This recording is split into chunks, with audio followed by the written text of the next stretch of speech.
Students. बेटा आज हम आरंभ करते हैं लेसन वन संस्कृत का आपका सुगम संस्कृतम। लेसन वन है आपका भारतवर्ष है। लेसन वन है भारतवर्ष है। भारतवर्ष के बारे में इस पाठ में बताया गया है कि हमारे भारत देश में भारतवर्ष में क्या क्या है।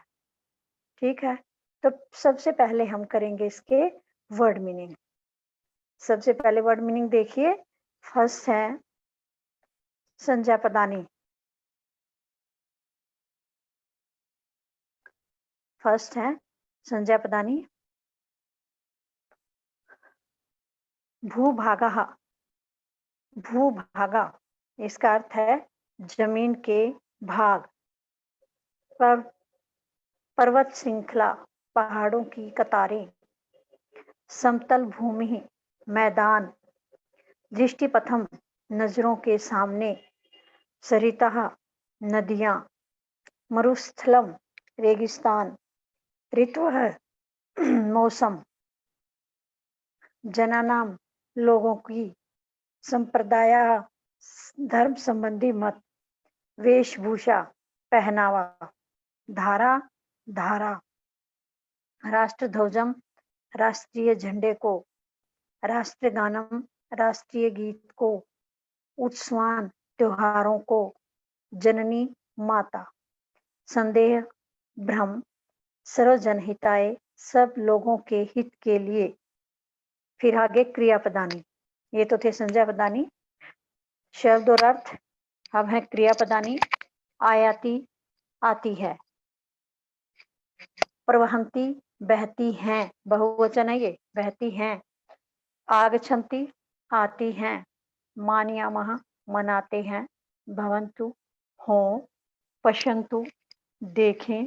भवेत हो। अन्य पदानी। अब अन्य पद देखिए। रमणीयः सुंदर।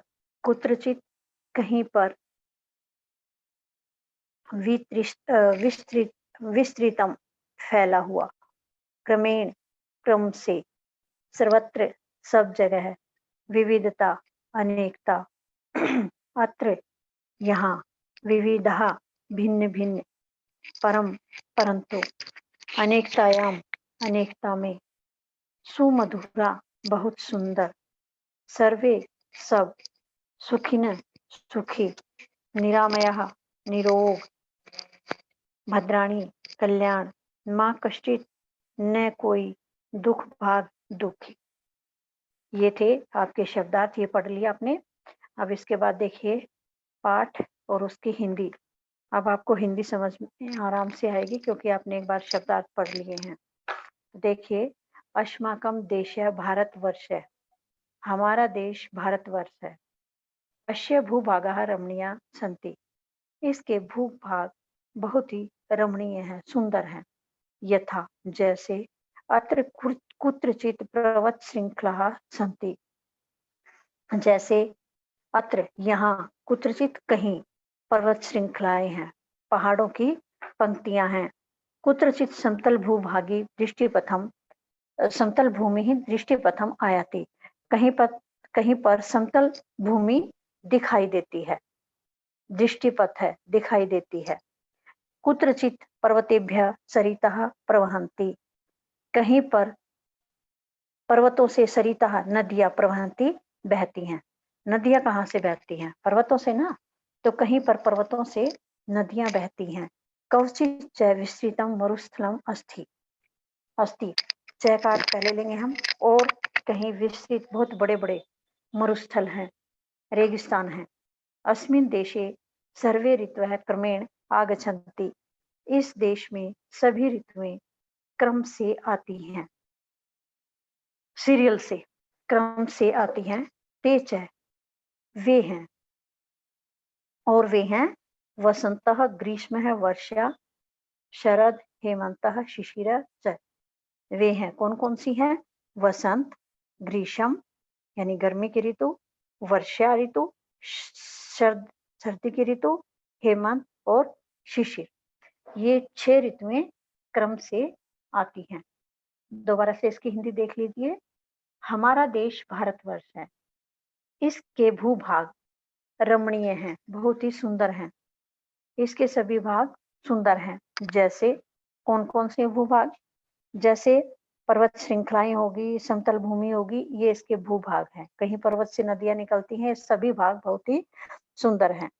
जैसे यहाँ कहीं पर्वत श्रृंखलाएँ हैं, कहीं समतल भूमि दिखाई देती है, कहीं पर्वतों से नदियाँ बहती हैं और कहीं विस्तृत मरुस्थल है या रेगिस्तान है।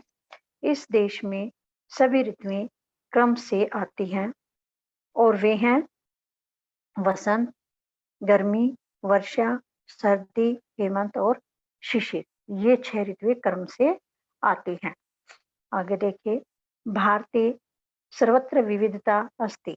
भारत में सभी जगह विविधता है, भिन्नता है। सभी जगह क्या है? विविध क्या अर्थ होता है? भिन्न होता है, भिन्नता है। यथा जैसे अत्र जनानां विविधा भाषा, विविधा संप्रदायाः, विविधं भोजनं, विविधा वेशभूषा च सन्ति। यथा जैसे यहाँ जनानाम लोगों की विविध भाषाएं हैं, विविध संप्रदाय हैं, विविध मतलब अनेक प्रकार की। यहाँ लोगों की अलग-अलग भाषाएं हैं, अलग-अलग संप्रदाय हैं, अलग-अलग भोजन हैं, विविधा वेशभूषा च सन्ति और अलग-अलग वेशभूषाएं हैं। यहाँ पर क्या है? लोगों की भिन्न-भिन्न भाषाएं हैं या अलग-अलग भाषाएं हैं, अलग-अलग संप्रदाय हैं, विविधम भोजनम, भिन्न-भिन्न प्रकार का भोजन करते हैं और अनेक प्रकार की विविध वेशभूषाएं हैं। कहीं सूट पहनते हैं, कहीं साड़ी पहनते हैं, कहीं कुछ पहनते हैं, कोई राजस्थान में जैसे घाघरा आदि ये ऐसी चीजें पहनते हैं, तो अलग-अलग वेशभूषाएं हैं। कहीं चावल खाते हैं ज़्यादा, कहीं मच्छी खाते हैं, कहीं रोटी खाते हैं। तो इस तरह से भोजन भी सबके अलग-अलग हैं और भाषा भी अलग-अलग है। कहीं तो हरियाणवी में बोलते हैं, कहीं हिंदी में बोलते हैं, कहीं तमिल में बोलते हैं, कहीं गढ़वाली में बोलते हैं, अलग-अलग प्रकार की लोगों की भाषाएँ हैं। परम अनेकतायाम अपि एकताया सुमधुरा धारा प्रवहन्ति। परंतु अनेकता में सब कुछ अनेक है ना, बता दिया ना, भाषाएँ अलग है, खाना अलग है, संप्रदाय अलग है सबके। लेकिन इस अनेकता में भी क्या है? एकता की सुमधुर धारा बहती है। कहाँ पर? भारत में। परंतु अनेकता में भी एकता की सुमधुर यानी मधुर धारा बहती है। सभी प्यार से रहते हैं। वयम सर्वे भाषाभाषिणः एकम राष्ट्रध्वजं नमामः, एकम च राष्ट्रगानम गायामः। वयम हम सभी भाषाभाषिणः, हम अलग-अलग भाषाओं वाले सब प्रकार की भाषाओं वाले होते हुए भी क्या करते हैं? हम एक राष्ट्र ध्वज को नमस्कार करते हैं। हम हमारा राष्ट्र ध्वज है तिरंगा, हम सब उसको नमस्कार करते हैं। एकम च राष्ट्रगानम गायामि और एक ही राष्ट्रगान गाते हैं। चाहे हमारा भोजन अलग है, चाहे हमारा पहनावा अलग है, चाहे हमारी बोली अलग है, लेकिन हम करते क्या हैं? सभी एक ही राष्ट्र ध्वज को नमस्कार करते हैं और एक ही राष्ट्रगान गाते हैं। अपि च राष्ट्रीय उत्सवान् सामाजिक उत्सवान् च मिलित्वा मानयामः। और क्या करते हैं हम? राष्ट्रीय उत्सवों राष्ट्रीय उत्सवों और सामाजिक उत्सवों को मिलकर मनाते हैं। जो हमारे राष्ट्रीय उत्सव हैं, जैसे गणतंत्र दिवस है, स्वतंत्रता दिवस है और 2 अक्टूबर को महात्मा गांधी जयंती मनाई जाती है। जो भी हमारे राष्ट्रीय उत्सव हैं, वे सभी और सामाजिक उत्सव, त्योहार हैं जो हमारे दिवाली, दशहरा जो भी हैं, इन सबको हम मिलकर मनाते हैं। दोबारा से हिंदी देखिए। भारते सर्वत्र विविधता अस्ति। भारत में सभी जगह भिन्नता है। जैसे यहाँ लोग अनेक प्रकार की या भिन्न-भिन्न भाषाएँ बोलते हैं, भिन्न-भिन्न संप्रदाय हैं, भिन्न-भिन्न भोजन है और भिन्न-भिन्न वेशभूषाएँ हैं। परंतु अनेकता में भी एकता की सुमधुर धारा बहती है। क्या है? परंतु अनेकता में भी एकता की सुमधुर धारा बहती है। हम सभी भाषाभाषी ने एक राष्ट्र ध्वज को नमस्कार करते हैं और एक राष्ट्रगान को गाते हैं। देख लो, अलग अलग हमारे संप्रदाय हैं, अलग अलग भाषा है, अलग अलग प्रकार का पहनावा है, भोजन है, सभी कुछ है। फिर भी हम सभी क्या करते हैं, सभी भाषा भाषी ने अलग अलग भाषा के होते हुए भी हम एक ही राष्ट्र ध्वज को नमस्कार करते हैं और एक ही राष्ट्रगान को गाते हैं। और क्या करते हैं, राष्ट्रीय उत्सवों और सामाजिक उत्सवों को भी हम मिलकर मनाते हैं। का अर्थ होता है भी। राष्ट्रीय उत्सवों और सामाजिक उत्सवों को भी, त्योहारों को भी हम मिलकर मनाते हैं। आगे देखिए नेक्स्ट। भारतस्य प्रदेशानां सर्व संस्काराणां जननी एका संस्कृत भाषा एव अस्ति। भारत के प्रदेशों में, भारतस्य षष्ठी विभक्ति एक वचन है, प्रदेशानाम भारत के प्रदेशों में, सर्व संस्काराणाम सभी संस्कारों की जननी, सभी संस्कारों की जननी, संस्काराणाम षष्ठी विभक्ति बहुवचन है और प्रदेशानाम में भी षष्ठी बहुवचन है। सभी संस्कारों की जननी एक संस्कृत भाषा ही है।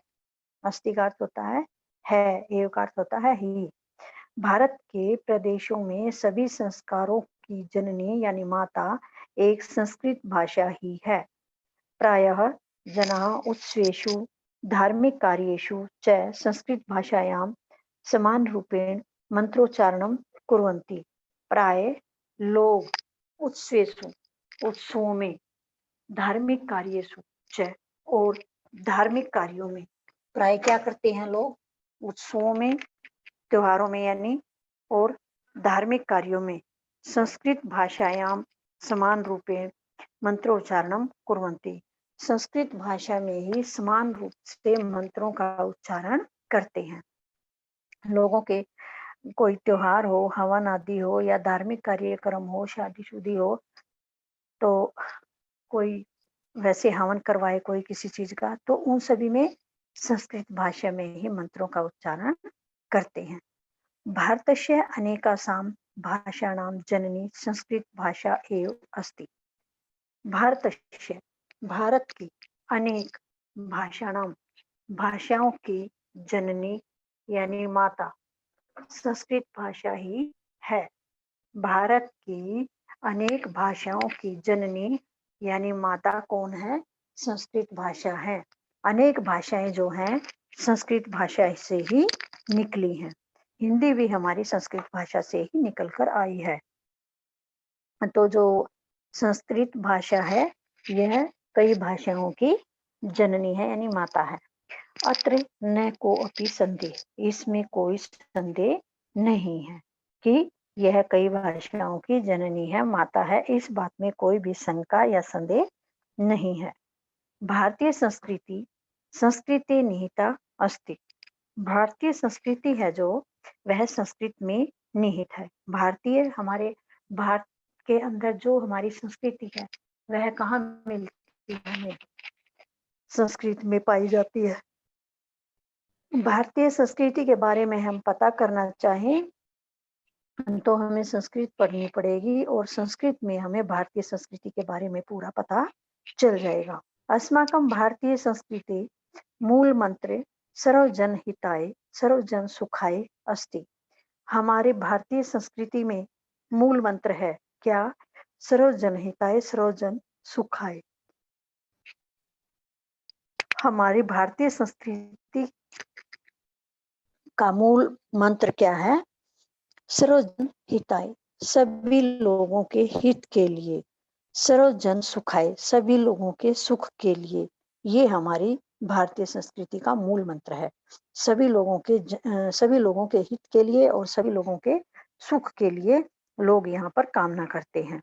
उक्तम च, कहा भी गया है। उक्तम च का अर्थ होता है कहा भी गया है। सर्वे भवन्तु सुखिनः, सर्वे सन्तु निरामयाः, सर्वे भद्राणि पश्यन्तु, माँ कश्चित् दुख भाग भवेत्। सभी सुखी हों, सर्वे भवन्तु सुखिनः, सभी सुखी हों, सर्वे सन्तु निरामया, सभी निरोगी हों, यानी कोई बीमारी से पीड़ित ना हो, सभी निरोगी हों। सर्वे भद्राणि पश्यन्तु, सभी कल्याण को देखें, भद्राणी कल्याण पश्यन्तु देखें, सभी कल्याण को देखें, माँ कश्चित् दुख भाग भवेत्,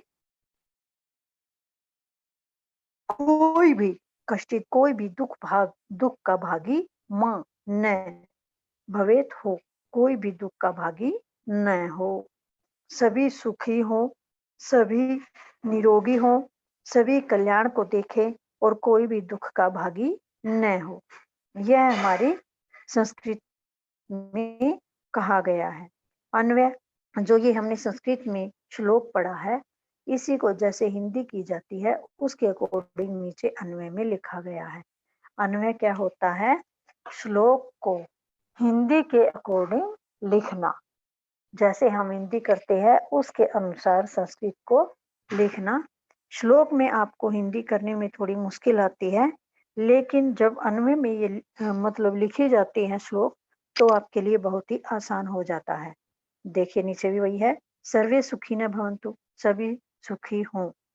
पहले क्या था श्लोक में? सर्वे भवन्तु सुखी न था ना, हिंदी हमारी क्या है? सभी सुखी हों।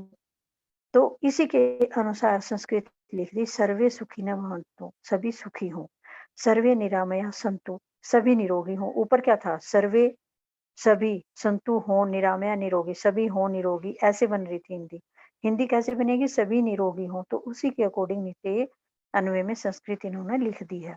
सर्वे भद्राणि पश्यन्तु, सभी कल्याण को देखें, कश्चित कोई भी दुख का भागी माँ न भवेत हो, कोई भी दुख का भागी न हो। तो ये लेसन आपको समझ आ गया होगा। तो आपने इस लेसन को याद करना है, वर्ड मीनिंग लर्न करने हैं और इसकी बैक एक्सरसाइज आपके पास आ जाएगी अपनी बुक में, वो भी आपने फील करनी है और लर्न करनी है। तो अब मैं आपसे कुछ सुनती हूँ, तो वो आपने मुझे सुनाना है। जिस बच्चे का भी नाम बोलूंगी उसी बच्चे ने अपना